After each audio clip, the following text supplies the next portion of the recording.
Hey everyone, and welcome to the channel. Today we'll be looking at the S.H.Figuarts Okarun transformed from the series Dun Da Dun. Now this is the second Dun Da Dun S.H.Figuarts they've done. It is the second one I'm looking at, and it is also the second figure I've had from the franchise.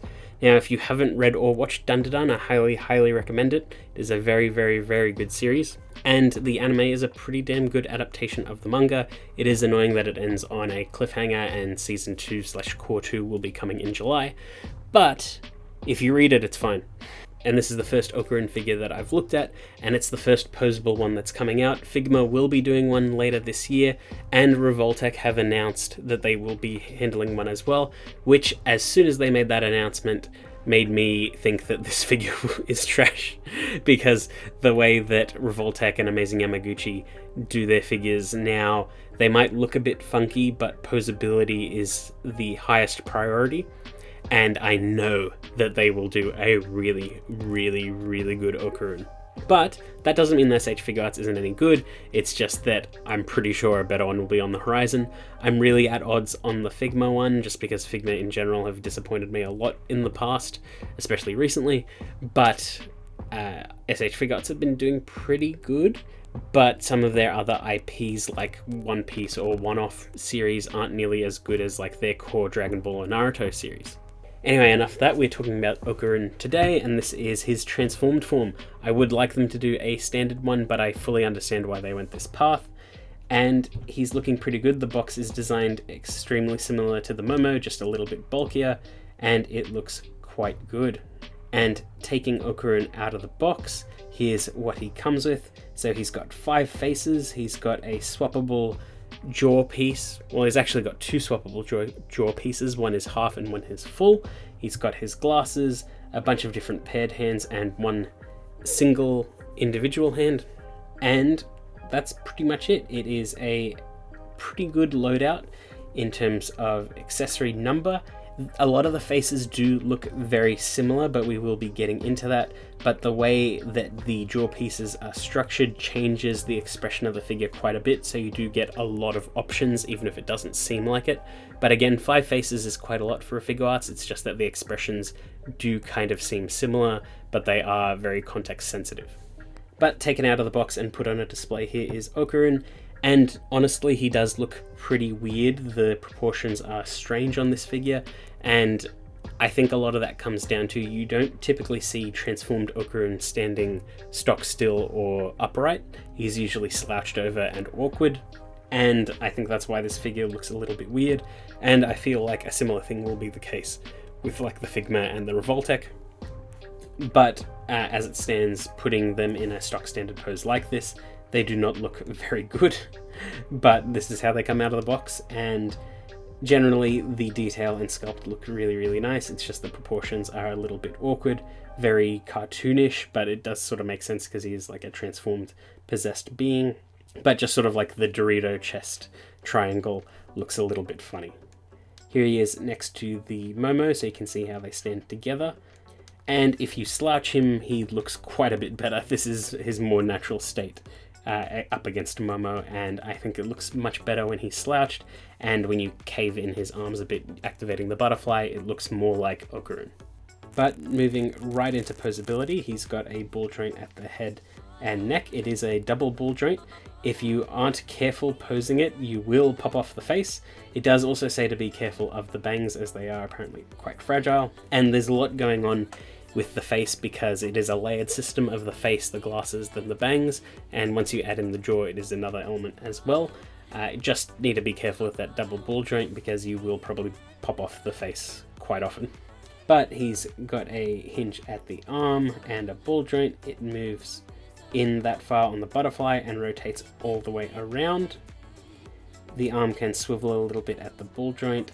There's a bend at the elbow and ball hinge at the wrist. There is a ball joint in the upper torso. It's not as free as I would like it to be. I would really like it to go a little bit further so he could slouch that much better. The skirt piece is floating, which honestly sucks. I do not like it. It's very loose, doesn't stick in anywhere, and doesn't really serve much of a purpose being loose like that. Probably would have benefited from being just like a hinge or something like that, or just straight up being attached and being soft plastic. You can do the splits that far and kick forward and back that far. There's a bend at the knee, as well as a swivel at the upper thigh, and a pivot and bend at the foot. It is a ball joint, so it's not as good as some of the other foot pivots that some of the other S.H.Figuarts have, but it's fine enough. But I do really wish it could go to a deeper bend. In general, the posability is pretty alright.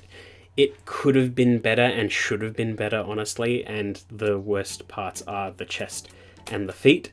I do also have a problem with his right arm. It is a little bit too loose at the ball joint, so it just sort of like flops about if you try and lift it up. But if you rotate it just right, it will hold its position. It just, you need to finagle it quite a bit. It reminds me a lot of Amazing Yamaguchi figures where there's a learning curve to the figure, although I do think this is a QC problem. In terms of faces, we have 5 faces, so he's got the sort of neutral face out of the box, even though he does look a little bit angry.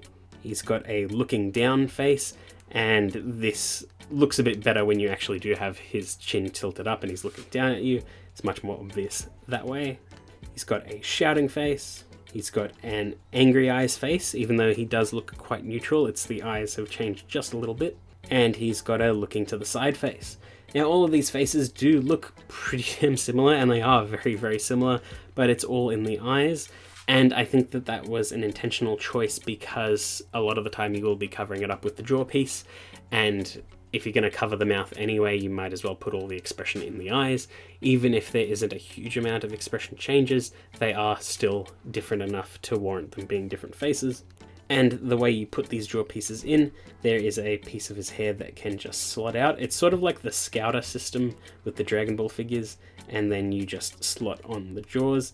It does take a bit of getting used to. The half jaw piece is very hard to put in just because it doesn't really stay that solidly on the face, and the full jaw is tricky because it only plugs in on one side, and it is a very, very snug fit. I can see a lot of paint rubbing off on these faces over time if you display it like this, but it is the best look for Okarun. And of course, these jaw pieces are compatible with any of the faces. I didn't go through all of them just because it would have been very, very difficult going through every single face with every single option, because it, like I said, it is a layering system where you do the face, glasses, and bangs, and then if I put the jaw, it'd be jaw, face, glasses, bangs, and it'd be just take that much more time and make this review much later than it needs to be for just literally 5 seconds on screen. But with those options, you can get the figure into some pretty good poses. Of course, his basic slouch looks best with the full jaw, and I really, really like this look for the figure. I think that this is where the S.H.Figuarts shines. It looks very, very accurate to the character. I have heard that the Figma is sort of the anime design and the Figuarts is the manga design. I do agree with that, especially with the Momo having the alien earrings. It sort of works a bit better with that sort of justification. But regardless, I do like the slightly bulkier look of the S.H.Figuarts over the promo images that we've seen of the Figma. You can get him into some pretty good running poses, and if you've got a standard Tamashii base, it can hold him just fine. The figure is not heavy at all. And the double ball peg in the head allows for a pretty good looking up position, so you can get him into some pretty low and good running poses. But overall, it is pretty good to deal with. I do like the look of the half jaw face, especially since it's not a very perfect smile. It's got a lot of detail and broken teeth in it. It looks very, very nice. But I just hate that it doesn't connect that solidly. And I don't particularly like the transformed Okarun look without the jaw. I think the jaw is what makes it. But it is nice that they did try and put some accessories that work with him like this. And I just tried to imitate some of the promo images. It is very hard to achieve a lot of these promo images because it looks like that prototype version had a better arcing back in that chest piece, but it's just not very good on the actual figure. But overall, I had a decent amount of fun with the figure. Once you have it all set up, it is fun to play with. I just recommend being careful with the face, just because if you rotate the head too much, you will pop off everything, and all of the elements of the face seem very, very fragile, so it does kind of suck if you break something. But overall, I did enjoy the figure. It's not my favourite S.H.Figuarts by any means. It's not the worst by any means either, but so far the Dun Dun Dun line hasn't been super impressive. It's been fine, but not super impressive. The best thing going for it is the actual aesthetic of the figure, because it is very, very unique, and it is an incredibly unique sculpt with some fairly standard posability. But if you're comparing it to the Momo, it is a step up, but I do think we can go much further from here. But yeah, that's pretty much it. I hope you enjoyed that video, and I will see you all next time.